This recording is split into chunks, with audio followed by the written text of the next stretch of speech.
After months of troop and tank buildups, of grim warnings of violence and vague assurances of peace, and of efforts at diplomacy in Washington, the halls of the United Nations and the capitals of Europe, Russia's invasion of Ukraine began early Thursday, with shelling and rocket attacks on several major cities including the capital, Kyiv.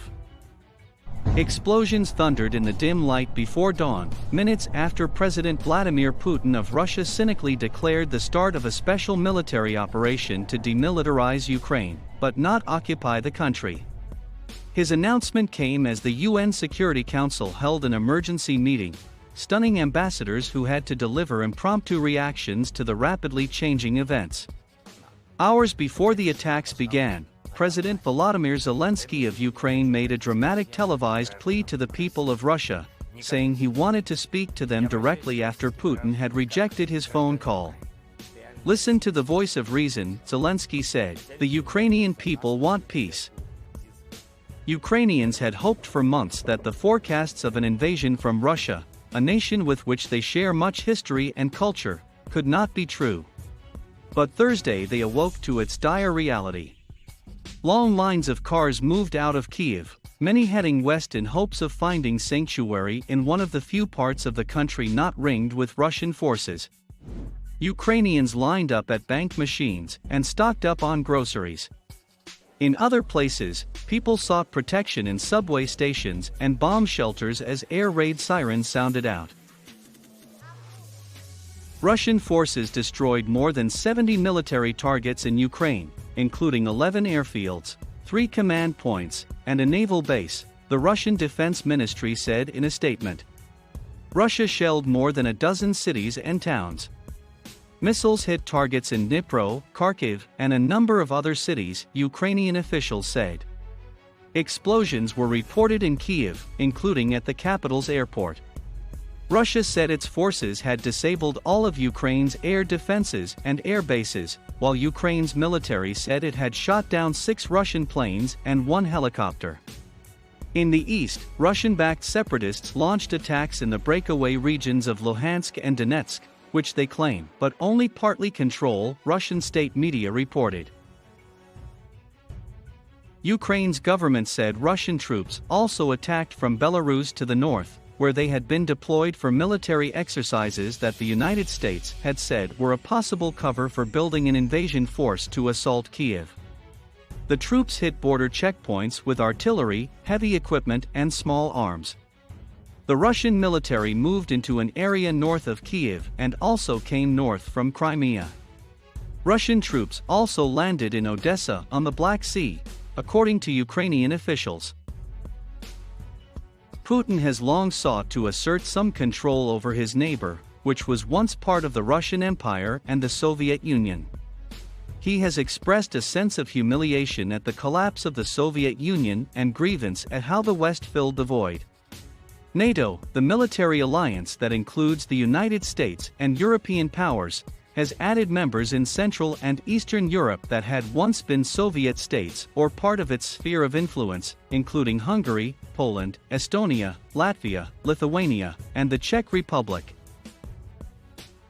In 2008, NATO said Ukraine and Georgia, both former Soviet states, could also join, without detailing when or how that would happen. For Putin, that crossed a red line. In 2014, after Ukraine's pro-Russian president was ousted in giant street protests, Putin moved to annex Crimea. He also supported separatist forces that control parts of the eastern regions of Luhansk and Donetsk, where they have waged a protracted fight with the Ukrainian military. Ukraine's leadership has pursued a policy of closer ties with the West. The country has written into its constitution a goal of joining NATO. But that is unlikely to happen anytime soon.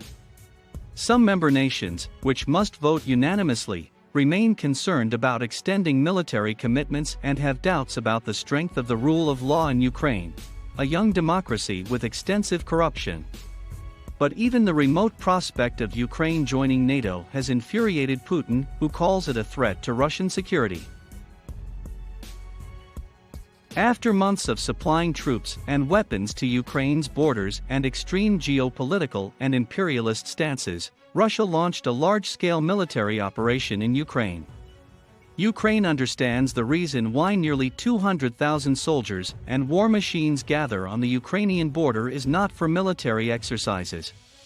Russia has launched an all-out invasion of Ukraine by land, air, and sea, the biggest attack by one state against another in Europe since World War II and confirmation of the worst fears of the West. Since the start of the special operation, Russian armed forces have disabled 83 facilities of Ukraine's ground military infrastructure, destroyed 4 planes and 4 drones, Russian Defense Ministry spokesman Major General Igor Konashenkov has told reporters. Overall, as a result of strikes by the Russian armed forces, 83 ground-based objects of Ukrainian military infrastructure have been knocked out of action. Since the start of the military operation, 2 Su-27 and 2 Su-24 planes, 1 helicopter, and 4 Bayraktar TB2 drones of the Ukrainian armed forces have been shot down, he said. Meanwhile, ballistic missiles were fired from the territory of Belarus towards Ukraine. The data on this subject is provided by the Ministry of Defense of Ukraine and also confirmed by residents of the southern part of Belarus. At the moment, at least 4 ballistic missiles are known to have been launched, which are said to have gone south. According to preliminary data, we are talking about either tactical missiles OTRK.U or tactical missiles OTRK Iskander. It is known that the missile attack was launched from the area where both the Russian and Belarusian military is located, but neither the Russian nor the Belarusian side has yet provided information on this matter.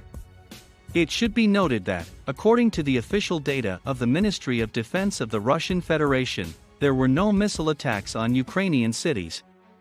This indicates that the Belarusian military may be behind the missile launches, but so far the Belarusian side has not commented on this data. At the moment, the situation on the border of Ukraine and Belarus remains extremely tense. This is due to the fact that in the afternoon the Ukrainian security forces repeatedly opened fire in the direction of the deployment of the Russian military and equipment.